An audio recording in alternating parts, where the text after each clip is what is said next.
ang atong tubag sa Salmo nag-ingon sa to, dinhi nagpuyo ang Ginoo. Ang Ginoo ba to? Ang Dios sa isumpay taliwala sa iyang lungsod. Lingi ako no imong tupad ing nanaa nagpuyo sa inyo ang Dios. Mutanawa. Ang kusmod mamog mga naong. Ang Dios kung magpuyo na nato ang mahitabo, dili na ta madani sa yawanon nga mga buhat. Matud pas unang pagbasa, gapuso niya ang yawa. Yawa ba gapuson? Aron dili na makapanglimbong nato. Pero kung muundang sa tao, dawat sa Ginoo, abuhian sa niyang yawa. So, ang atong, para lang ni nako ha, ang atong kinaiya o ang atong relasyon sa Ginoo, maura say makapagapos, maura say makapabuhi sa yawa. Gilaing lingi sa imong tupad yung na gigapos ni mong yawa. Gigapos? Kaya kanang yawa, lupig man ginang yawa as Ginoo. Lupig ay wagi daganan. Iyara ginang gapuson. Pero ang nakaapan, ato man sa kong buhian, kita kasi magbuhi-buhi ba? Anyaon saon man, kanabitang din ata mo sunod sa pulong sa Ginoo. Naa siya nagpuyo sa ato, pero dili ta mo sunod niya. Ngay nag-text nako daghana mga ginikanan. Unsaon maning akong anak pader din amang gyud maminaw nako. Din agyod mo patuo nako. Kuyog silag puyo, pero di gyud mo patuo ang iyang anak. Magtuman gyud gusto. Kamo nakasinati mo mga anak na di mo tuman ninyo, kamo mga ginikanan. No. Pero na magpuyo, na mukaon, ikapagitig labas iyang bulingon, tig-utaw, tighatag og allowance para sa eskwela, pero di gyud mo patuo.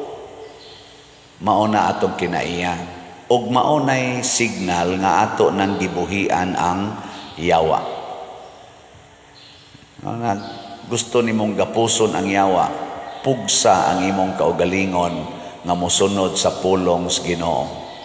Pugsa ba? Ay magsigig patambag nako padir unsay akong buhaton aron kining akong bana moundang sa iyang bisyo. Nako gapusa. Ayaw sad padir oy. Gapusa ba sa imong paghigugma? Ana, kay ang pulong sa Ginoo gugma man, di ba? Higugmaa ang mga makasasala. Higugmaa ng imong bana, isip palahubog, isip sugarol, isip bisyoso, higugmaa. Tanawa, maulian ra gid na. Ug di man siya maulian karon nga lagsik pa, abot yung panahon maulian na kung paralyzed na. Lagi, unyag di gid siya maulian, hangtod gid siya mamatay. Di ay gibutang diri sa unang pagbasa. Tuwa di ay mga libro dito sa langit, na ay libro nga gisuwatan sa atong binuhatan, na asay libro nga gisuwatan sa atong atong judgment niya. Kung ang ato kunong ngalan wa masuwat dito sa libro sa kinabuhi, itambog ta ni adtong gitawag og linaw nga kalayo. Nya mao kuno toy ikaduhang kamatayon. Dili na to siya matapos nga kamatayon, the second death. Basa-basahan na ninyo paborito, usa ni sa kong paborito nga hinumduman kaning Revelation chapter 20. Basahan na ninyo, di ba? Mo man to atong ibasa karon. Book of Revelation chapter 20 nga naa day duha ka klase sa kanini ang kamatayon, na ay first, na ay second. Unsa may first na kamatayon, kanang inighunong sa atong ginhawa, gilingay mong tupad. Ingna okay ra nimo ang first na death. Ingna kano, ingna okay ra ka sa first na death. Okay dili. Kinsay mo ingong okay ta sa kamot first death. First ba? Ganahan kay ta ma first, mingon magedin ka dong kinahanglan gid ikay first ha. Di ba mo na itong gusto, contest kinahanglan gid first kita. Ganahan gyud nya linyas kaon kinahanglan first kita. Ana mga premyo kinahanglan first gyud. Nya kamo ganahan mo sa first death.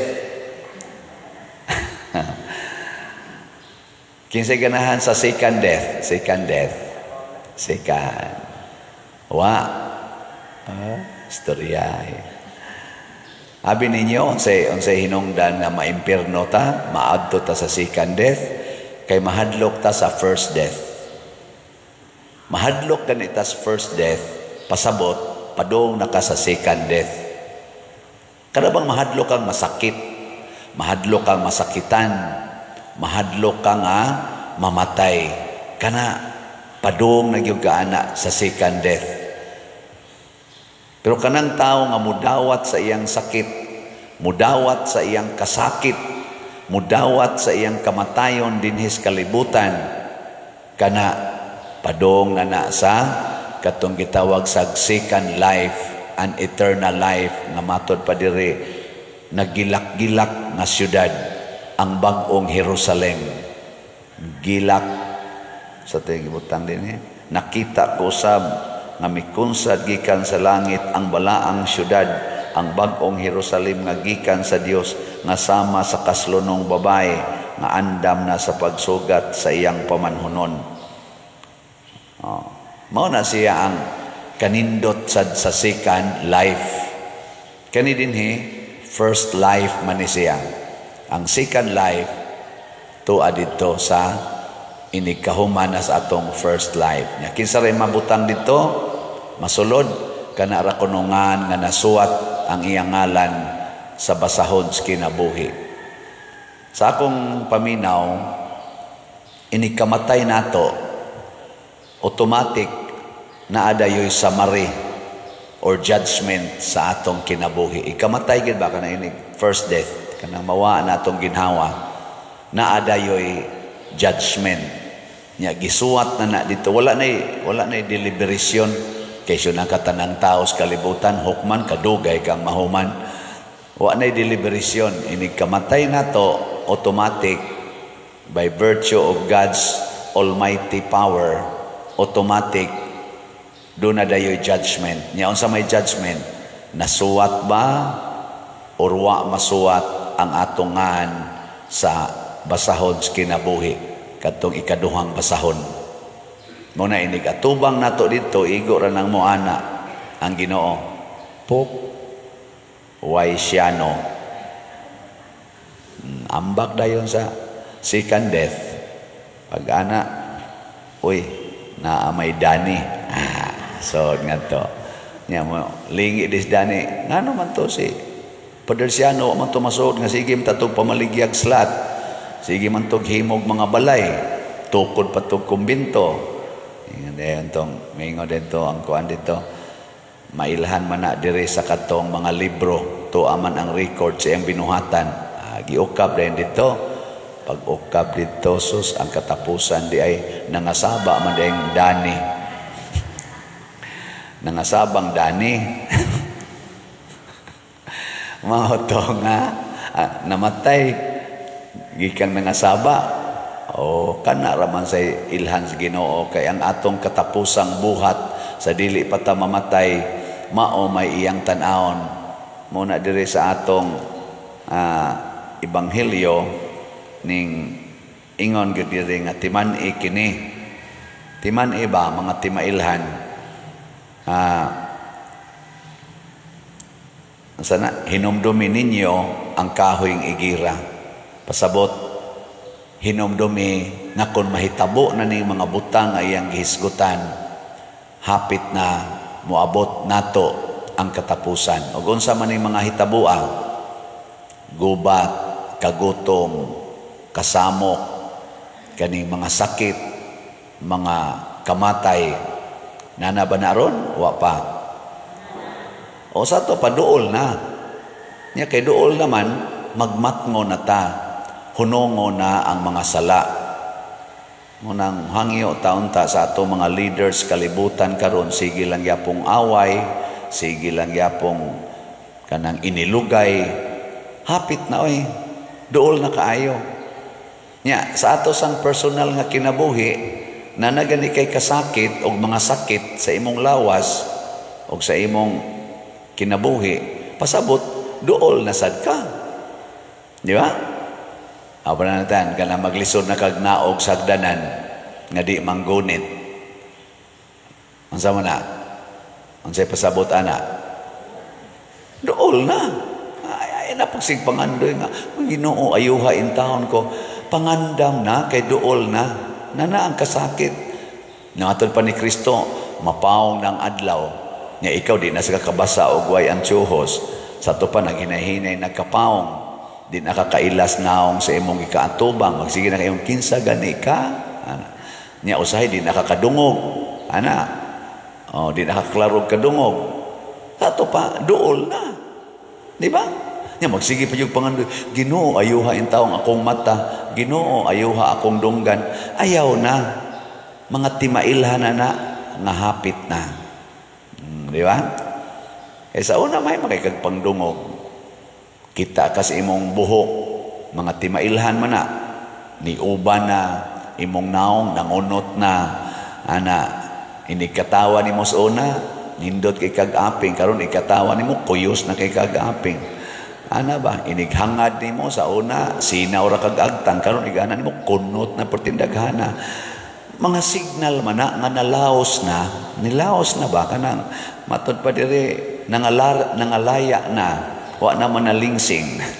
Pasabot, hapit na. Giling niya imong tupad.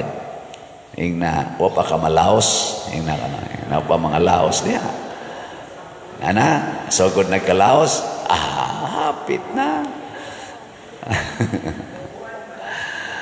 Unya maning kamot pa yun, hala yun, ampo, Diyos ginawa na tingali na maigoy. Unsa may atong buhaton, andam, manglimpyo sa atong kasing-kasing o gunahuna kay aron masuwat ang atong ngalan dito sa libros kinabuhi. Gilas na lang lingi sa imong tupad. Na gusto ko masuwat ka sa libro. Na gusto ko masuwat ka sa libro. Di ka mapapas. Muna magtinabangay. Sayon ra kayo, ako, dali ra kayo na, badlongon ka na inyong mga anak, ayaw na, sige higyaw-yaw, na lang, kanang buhata day, makapapas ra ba na sa imongan dito sa libros kinabuhi. Nya mo ingam sa imong anak, bahalag mapapas, buot mo na ko, papas day. Sagday lang. Sagday lang. Total, ikaw ni sulti, nasuat naman sa ka dito. Sagdi lang supak-supakon ka. Kanang imong pagpangabit dong, makapapas ba yan sa imongan dito sa libros kinabuhi? Papas, tamparoson ko ng naong nimo, papas ng naong nimo. Sagday lang. Di ba? Ingno nimo imong asawa, kanang sige nimo giyaw-yaw day, imo pa kung pasangin lang nga nangabit ko, mapapas ra ba na imongan dito sa langit? Nyawin mo din mong asawa, sus, pasaylo ako, bitaw no, mapapas man diya I love you very much. Isa ka na, nasuat na ka dito. Di ba? Ako mingon sa ko ninyo, kanarabang digid mo palit og slot, makapapas ra ba sana sa inyo nga dito sa langit? Bitaw, makapapas na kaya ang imong kwarta, imo ra dyong gamiton para dinis kalibutan, papas yung ka dito. Ang sama sa inyong tubag. Bahala mo diha. Ingna dayon, bitaw no, mamalit na tagslat. Dayon. Maura ginay teknik. muna ingos Kristo, gamita gyud ang tanan dinhis kalibutan aron maangkon ang langit. Gamita ang bahandi nga kalibutanon, ang bahandi nga lumalabay aron makabot nato ang bahandi nga tunhay, ang bahandi sa langit. Unsaon man, gamita gyud ang tanang butang alang sa kaayuhan sa uban.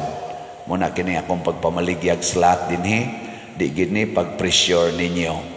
Opportunity ni nato aron masuwat ang atungan sa basahon sa kinabuhi. Atong timan-an, hapit na. Niya ang Ginoo, ania siya uban kanato. Gamay lang na kong paambit, no? Halag madugay ta. Gabi ato mang prosesyon. Kabantay mo, agihunong-hunong ang uwan. Gabi pa mo na ang gauwan, hapon pa mo na nag-uwan. Niya pagmisa na kong sugod, jutay rin na nambong dinhi. Gasige pag-yuguan. Yan yung pagkikwato ang zaman. Okay ra ninyo mag-uwan, prosesyon ta. Duko-duko kitong uban. Mahilag na itulo kabuk mo kuyog. Atuod yun, pag prosesyon, uwan yun. Nya may desisyon yun ko nga dili ko magpayong. Nagitagaan pag ikong rimi og payong. Yan naunahan, kaya kusog-kusog man tong uwan. Ako nang gi-imagine, basa giniron, antod nga to. Nya moras ang nasod sa kong hunahuna. Lord, pwede ka magmilagro. San Vicente, milagroso man jud ka. Pwede ka magmilagro nga di lang muuwan, hangtod mi mabalik dire. Nga nasa mo tubag sa pangunahuna. Unya di dili nako pahunongon ang uwan. Nako bitaw, no? Ang milagro nga makapadayon mis prosesyon bisag mag-uwan. Pagliko dito, nituang dayong uwan. Hangtod yun, dituyok na to, nag-iuwan. Hangin na lay bugnaw. Nya pagbalik din nga mga pila na lang kalakang diha, nisugod sa uwan. O guwan na yun, maghunong-hunong ang uwan, hangtod karon. Sama na siya. Nindog na tayo.